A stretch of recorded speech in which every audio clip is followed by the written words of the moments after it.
Baik, terima kasih pemirsa, masih di Damai Indonesiaku yang dipersembahkan oleh Sarung Wadimor, tentu sarung kita. Masya Allah, dengan tema besar kita yang sangat menarik sekali, yaitu murah hati, mudah rizki. Masya Allah, guru-guru kita tadi di segmen 1, segmen kedua telah membeberkan dan juga menjelaskan bagaimanakah ketika kita murah hati, insya Allah akan mendapatkan kelapangan rizki. Dan di segmen ketiga ini pemirsa, Ustadz Kasifir akan menekankan kembali tema besar kita ini dengan subtema yaitu sifat dermawan dan sedekah membuka rizki. Fadal Ustadz Kasifir. Bismillahirrahmanirrahim. Assalamualaikum warahmatullahi wabarakatuh. Kalau dengar dari jawaban salamnya, saya yakin yang hadir hari ini, yang nonton di rumah tahun depan berangkat haji. Yang aminnya paling kencang berangkat duluan. Alhamdulillah wa kafa wassalatu wassalam ala rasulil mustafa sayyidina wa habibina wa qurratu a'yunina sayyidina Muhammad. Yang saya hormati guru saya Ustadz Abdurrahman Jailani dan juga Gus Hans, mata Allah tula hayatihima, Allah panjangkan umur dalam kesehatan selalu. Bapak-bapak, ibu-ibu yang saya sangat sayangi, saya cintai.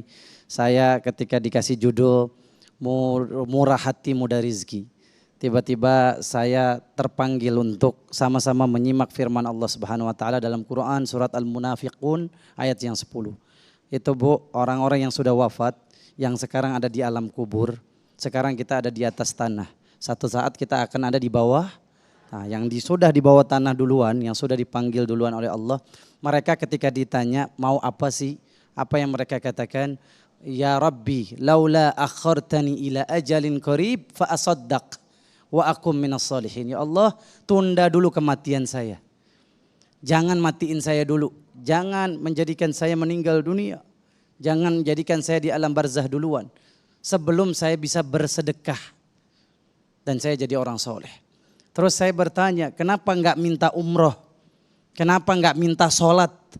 Kenapa enggak minta haji? Kenapa yang diminta oleh ahli mayyit, ahli kubur itu sedekah? Karena mereka tahu betapa dahsyatnya pahala sedekah yang akan jadi teman terbaik di kubur. Sedekah akan jadi penerang kubur. Sedekah akan membuat kita selamat dari azab kubur. Sedekah akan membuat kita mengalir terus pahala kita walaupun kita sudah meninggal dunia. Gara-gara kita bangun masjid, selama orang pakai masjid kita pahala di kubur kita. Kita bangun sumur air, selama orang memanfaatkan sumur air kita dapat pahala. Maka oleh itu jamaah rahimakumullah, yuk Rasulullah pernah ditanya, ma hiya afdhalus shadaqah? Ya Rasulullah, apa itu sedekah yang terbaik? Kemudian Rasul mengatakan as-shadaqah wa anta sahihun syahihun. Sedekah dalam keadaan kamu sehat, dalam keadaan kamu takut miskin. Banyak di antara kita udah sakit baru mikir mau sedekah, betul apa betul? Ya, udah kaya, mentang-mentang kaya lupa sedekah. Giliran susah pengen sedekah. Tujuannya apa saya sedekah? Biar kaya raya. Na'udzubillah min dzalik lah. Kita sedekah biar selamat dari azab kubur, biar dapat surga Allah Azza wa Jalla, bukan sekedar dapat dunia. Dari sedekah kita. Makanya saya senang dengan judulnya. Murah hati, mudah rizki. Orang yang sedekah, dia akan dimudahkan rizkinya. Dan rizki itu bukan hanya harta lagi. Bukan hitungannya sedekah 10.000 dapat 100.000. Pernah gak diajarin begitu? Manja abil hasanati falahu asyru amsalihah. Ini tafsir sesat. Tafsir salah. Siapa yang mendatangkan Allah satu kebaikan, nanti dia dapat 10 kebaikan. Kalau sedekah 10.000 dapat 100.000. Saya mau nanya, oke, dikasih kaya sama Allah. Gara-gara sedekah dikasih 1 miliar, tapi di saat yang bersamaan dikasih setruk. Mau nggak? Ingat loh, orang setruk nggak mungkin kena setruk, karena ketika ditanya Pak kena apa, kena setiuk. Ya, apa yang lebih mahal? Mudah rezeki. Yang penting alhamdulillah dengan sedekah niatin, ya Allah mudah-mudahan anak saya jadi hafiz Quran. Ya Allah dengan sedekah saya ya Rabb, jadikan saya bisa pergi umroh, saya gandeng tangan ibu saya, bapak saya. Jangan selalu mengkalkulasikan sedekah dengan balasan dunia. Kita khawatir dan kita takut masuk dalam Quran surat Hud. Ibu buka ayat 15-16. Man kana yuridul hayata dunya wa zinataha nuwaffi ilaihim a'malahum. Siapa yang dengan ibadahnya cuma pengen dapat dunia, cukup dia dapat dunia aja. Di akhirat dia nggak dapat apa-apa. Makanya penghuni kubur kenapa dia minta agar dapat kesempatan sedekah?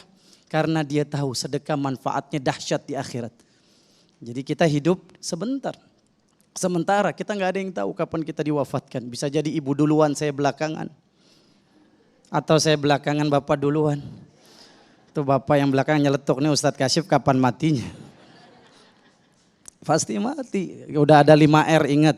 Tanda kita akan mati itu tandanya 5R. Kalau udah ada 1R aja jangan males bersedekah. Karena sebentar lagi akan dapat miss call dari malaikat Israel.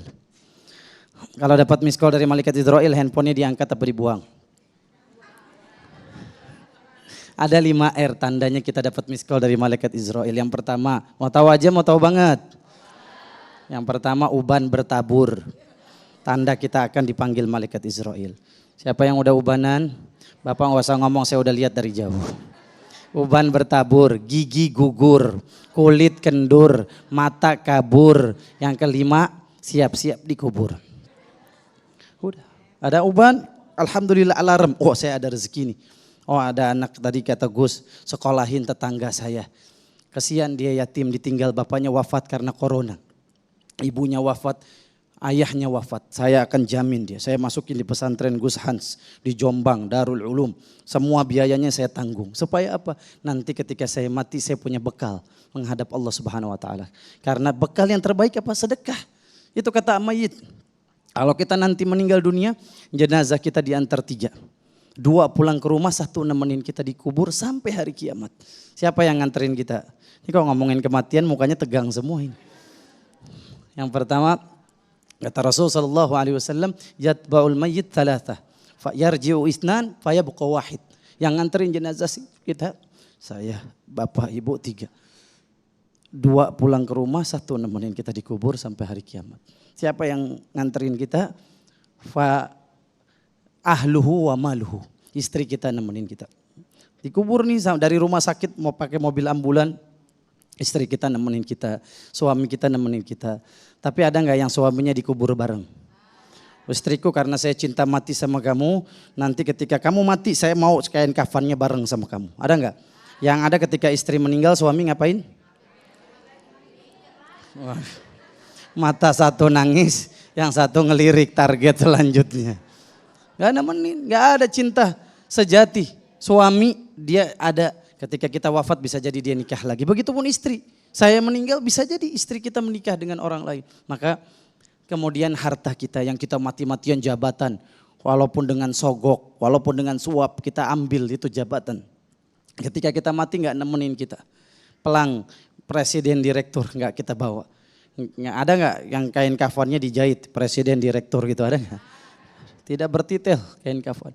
Kemudian siapa yang menemani kita dikubur sampai kiamat? Faya boko amaluhu, kata Rasulullah SAW, yang abadi nemenin dia dikubur amal dia. Apa yang terbaik? Afdolul a'mal, sepakat para ulama mengambil ayat Al-Munafiqun ayat 10. Afdolul a'mal as-sadaqah. Sedekah yang terbaik adalah sedekah. Udah habis belum nih Ustaz Sofyan?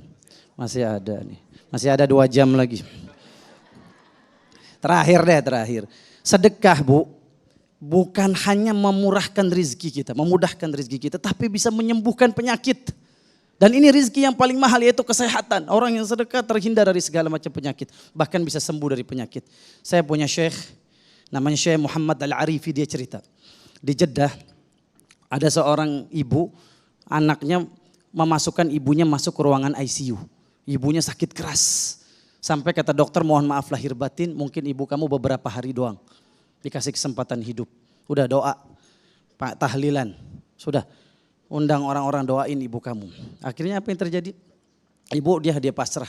Kalau dokter udah ngomong begitu, udah pakai alat pacu jantung, pakai ventilator, saya pulang ke rumah. Saya mau ajak istri saya, mau informasikan anak saya. Ketika itu, di tengah jalan dia mau isi bensin, Bu. Dia mau isi bensin, dia buka kaca lihat seekor kucing menjulurkan lidahnya di pasir. Saking kehausan kucing ini. Kucing ini gak ada yang peduli. Kucing ini gak ada yang perhatikan. Akhirnya dia datang ke Bakola. Bakola itu minimarket, warung. Dia beli ikan tuna. Dia kasih kucing itu karena dia gak tega. Ini kucing makan. Setelah itu dia hatinya gak tenang lagi. Saya mau balik. Saya takut terjadi apa-apa sama ibu saya. Saya takut terjadi sesuatu yang membuat saya hancur hati saya kalau kehilangan ibu saya. Dia datang lagi ke rumah sakit, pas dia lihat di ruangan ICU ibunya udah gak ada. Tambah keras dia menangis. Ya Allah ibu saya wafat. Ya Allah ibu saya jangan engkau ambil dulu ya Allah. Akhirnya kata suster perawat, Pak ngapain Bapak nangis? Ngapain Bapak panik? Ibu Bapak sudah di ruang perawatan biasa. Kemudian ibunya lagi ngobrol sama perawat. Bu, ibu divonis oleh dokter. Ibu akan meninggal. Apa yang terjadi Pak? Ternyata ibunya bermimpi kucing yang tadi dikasih makan sedekah oleh anaknya. Mendoa kepada Allah agar ibunya sembuh. Masya Allah, tentunya umat yang senang bersedekah akan membuka pintu rezeki yang seluas-luasnya.